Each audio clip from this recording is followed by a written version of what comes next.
I want to talk about the unfairness of life. Um, the last few weeks, I've had the layers of the onion that I am be peeled back, and it's been a really rough couple of weeks as I learn more and more about myself, and I've had to tough through some really hard things, and I've been learning a lot about life and the world and stuff, and um, I've realized something that's very hard for me to reconcile. And um, I have a very strong connection to what I'm going to talk about. I spent my whole life seeking answers to things.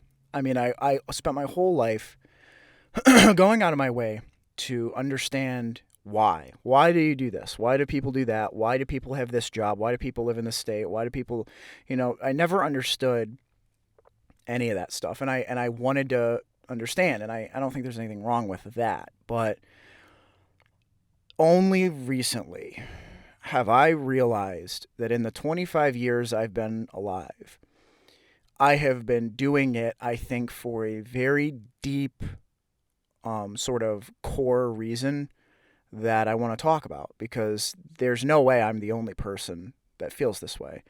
Um, I believe that my attempts to make sense of the world were an attempt to reconcile the unfairness of life. Um, Growing up, I always heard that saying that like life isn't fair, and everybody's heard that, and everybody knows that that's the case, right? But hearing life isn't fair, like life is unfair or isn't fair, like the words themselves don't have the same kind of connection. Like especially when you're a kid, and something might happen that sucks, but like you're told that at 6 years old or 8 years old that you can't go to the movies or something because dad or mom's busy, and it's like, yeah, man, life's not fair, but it's like it doesn't connect in the same way. But there are times in life where we try to make sense of the world or whatever. I mean, I'm not, this is kind of challenging to talk about because everybody has a different experience. And that's actually kind of what makes this magical in a sense, like in a cool way. But I kind of realized that um, I had spent my whole life escaping from the reality of the unfairness of life. And everything I ever did was an attempt to live in a fantasy or make sense of how or why the world could possibly be so unfair. And as a little kid, I kind of knew that. I didn't know that that's really what I was doing. Like, it wasn't something I knew I was doing. But over time, like, something would happen to me. And at a surface level, I'd be like, I don't want to be a victim. I want to just deal with it. But at a deep, deep, deep, deep, deep level, I felt like there was a level of unfairness to it that I couldn't process. It's that in a simple sense, without going into crazy detail, it was sort of that idea of like, why do bad things happen to good people? Like that kind of thing. I can say those words, but it's different if it's like I did something to somebody that was good and I was met with bad. I went out of my way to help somebody and they hurt me. Like why does this happen? And what and I try to make sense of it only to find out and come up short, only to find out that um there is no cure for the unfairness of life. There isn't a cure. Um it's a sickness that will never be cured. It's like the three things, there's that saying in life that the only two things that are real in life are death and taxes. I'd say the third thing is the unfairness of life. And the problem with the unfairness of life is like specifically like, I mean, I don't have to explain how life is unfair because everybody out there, especially people in their 20s, are really feeling the unfairness of life for sure. I mean, everybody deals with it and feels a certain way about it differently, and I can get into that in a minute, but everybody knows what I'm talking about. Like, that's a language we all speak, and different people, different niches, different cliques, different generations experience the unfairness of life differently.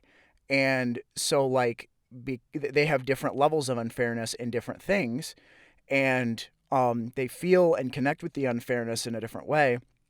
And I've come to this sort of this place. I'm not saying I'm right, but I'm saying I'm kind of arriving at this place where I believe and feel and am learning that everything anyone ever does in their life, in this life, is cope with or handle or respond to the unfairness of life.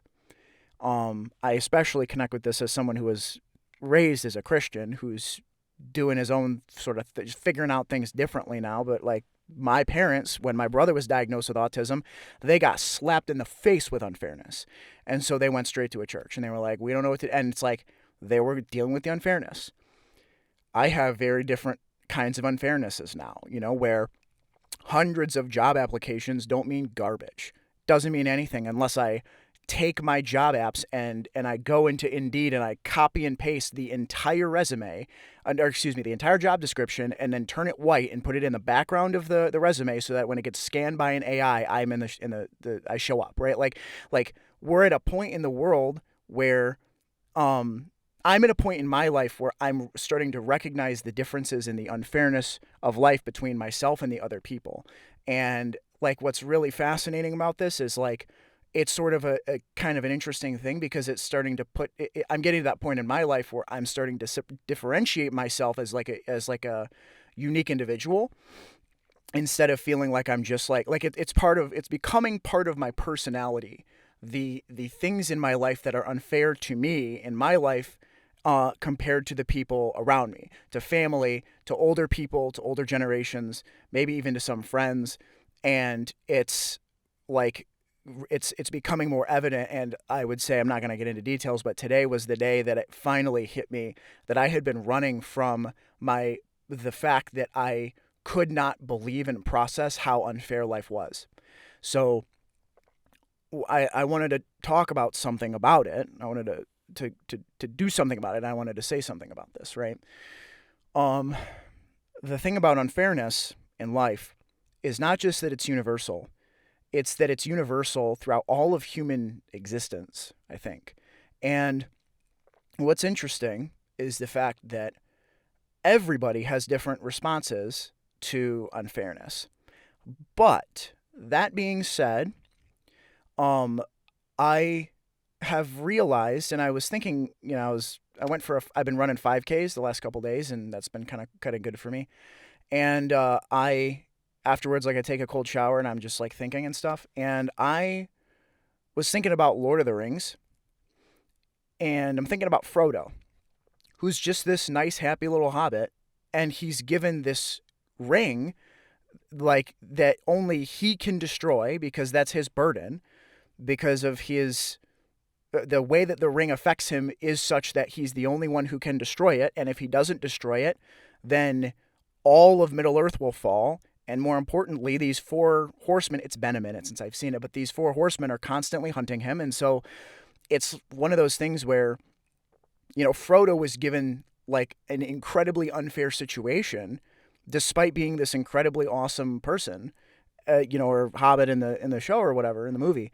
Well, I think it's fascinating because every single hero in media, in movies, every single good like main character that we love to like look at and stuff, every single in real life, every single good husband, good wife, good spouse, good father, good mother, good businessman, good coworker, good client, good son, good daughter, whatever it is, when we look at the goods, the greats in this world, the great, maybe we'd even say great leaders. I mean, whatever, if you look up to somebody, heck, if you look up to somebody in media, in TV shows, anime, books, whatever, doesn't matter what it is, there is a universal thing that I realized with the way that every single great character and person, there's a universal way that they all handle the unfairness of life.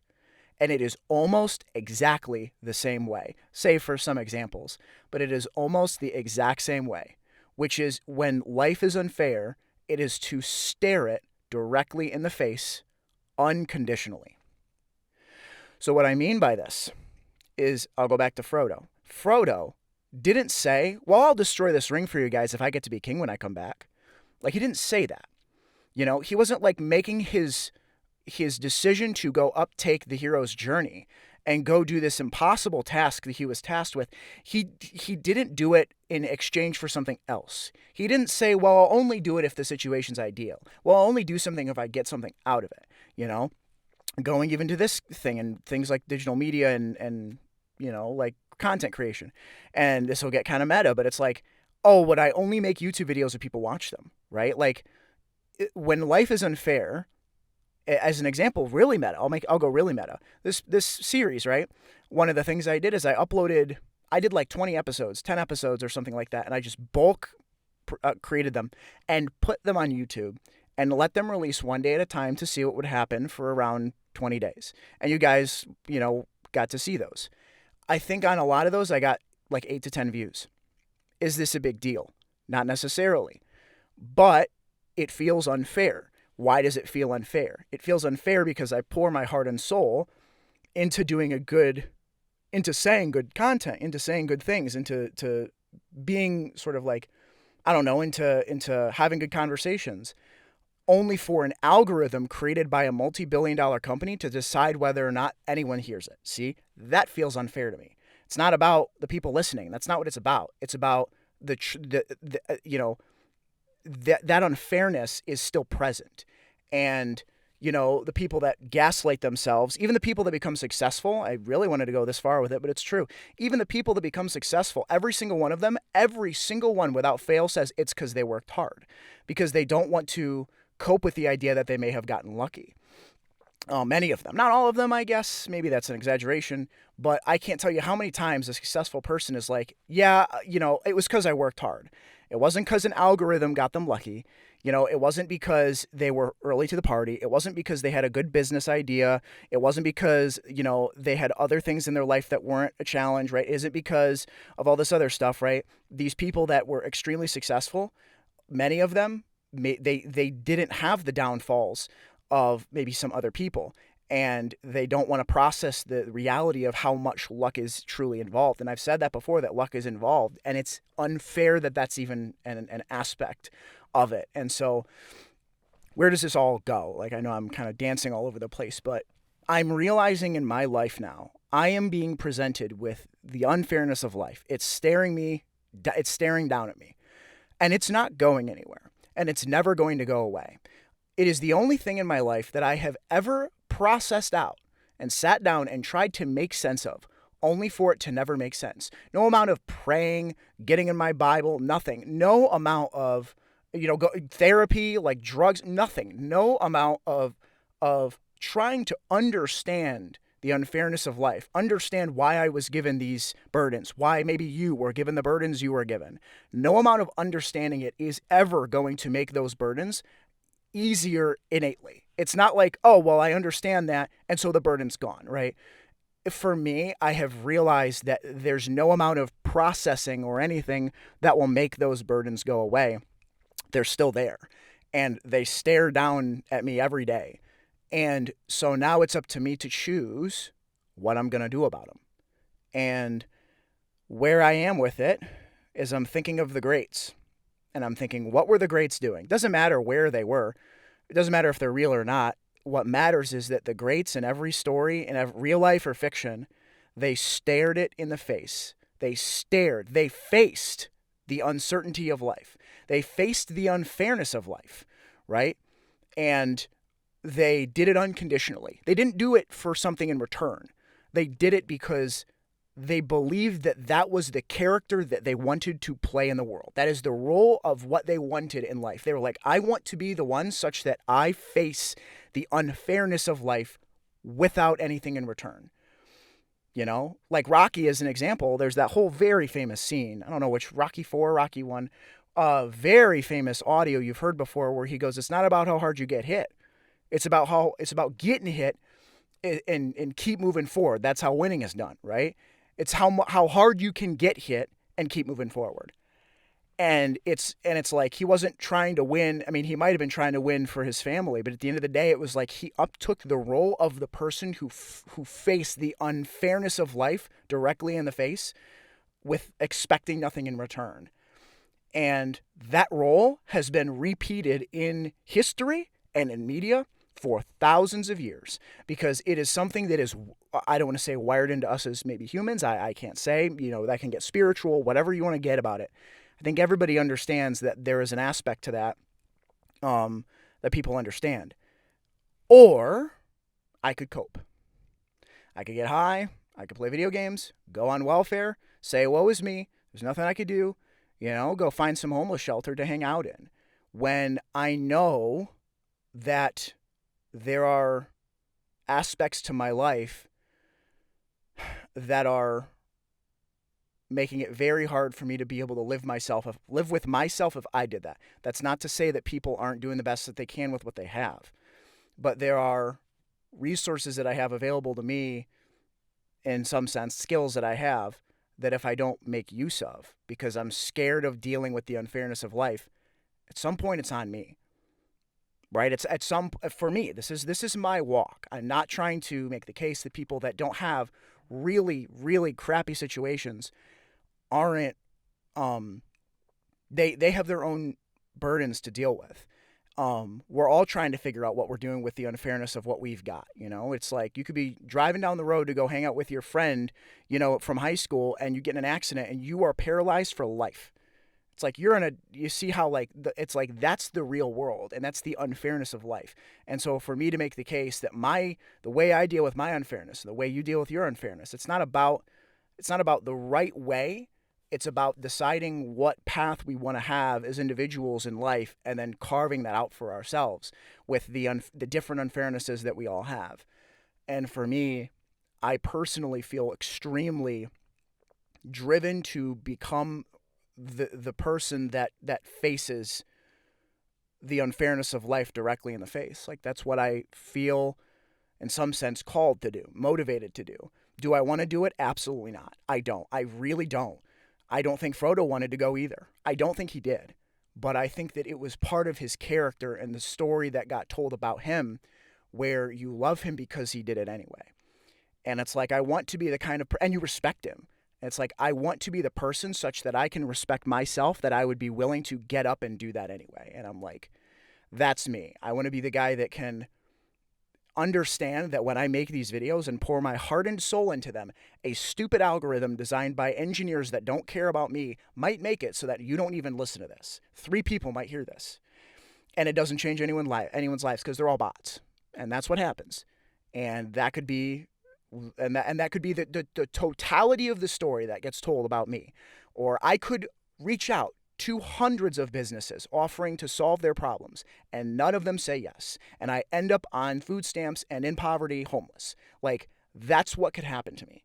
And it boils my blood that that's the reality that I live in with the burdens I was given, the skills I was given. Like, it boils my blood how unfair that is. That being said, I feel so determined to walk the hero's journey despite that in a way that I can't describe. And I don't know why I feel like that, but I feel like I can't live with myself if I don't try to do what Frodo did. I would rather die on the road than to run away anymore. Because I've been running for 25 years, guys. It's like someone handed me Frodo's ring when I was like 2.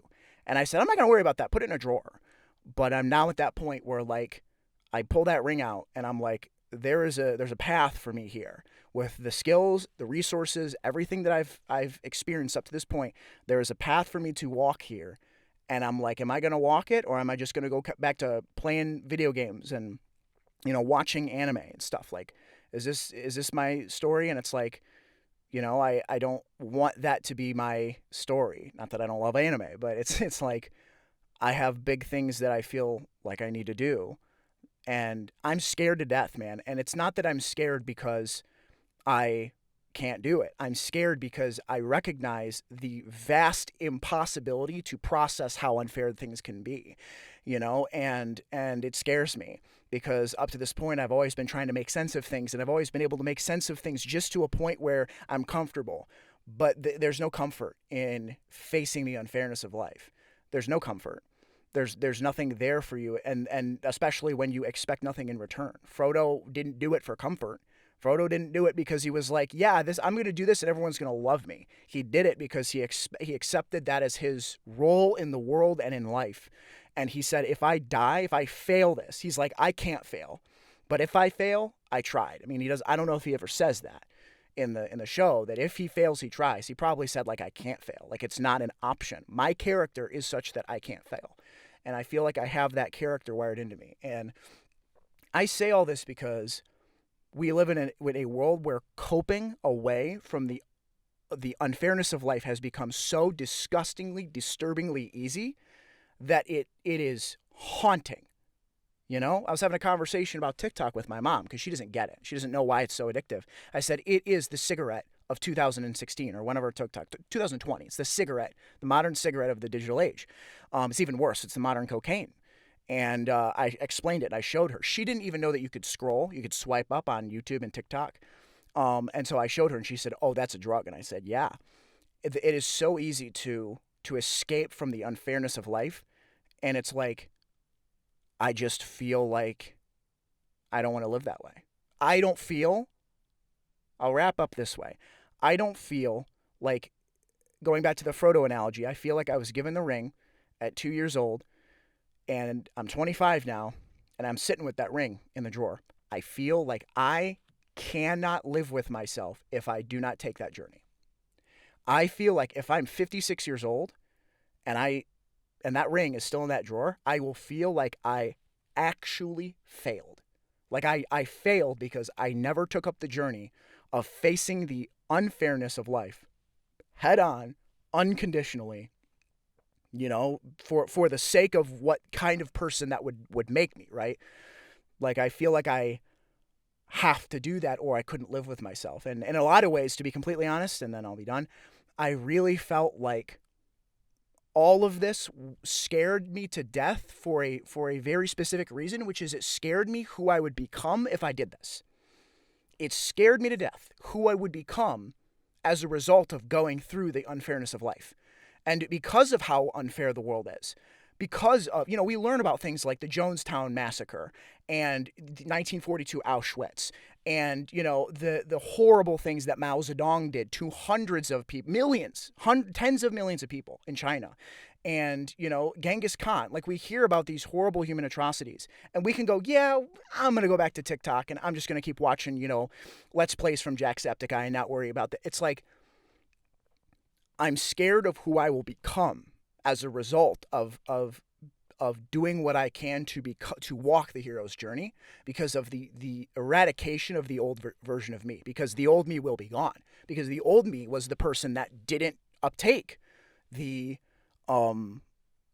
hero's journey in some sense. But at the same time, there's nothing left for me at this point but to do it. Like I don't know how to explain it. Again, I'm not getting super into big details about everything because I've been working on stuff, but it's the full dedicated commitment to doing what it takes to pursue that journey.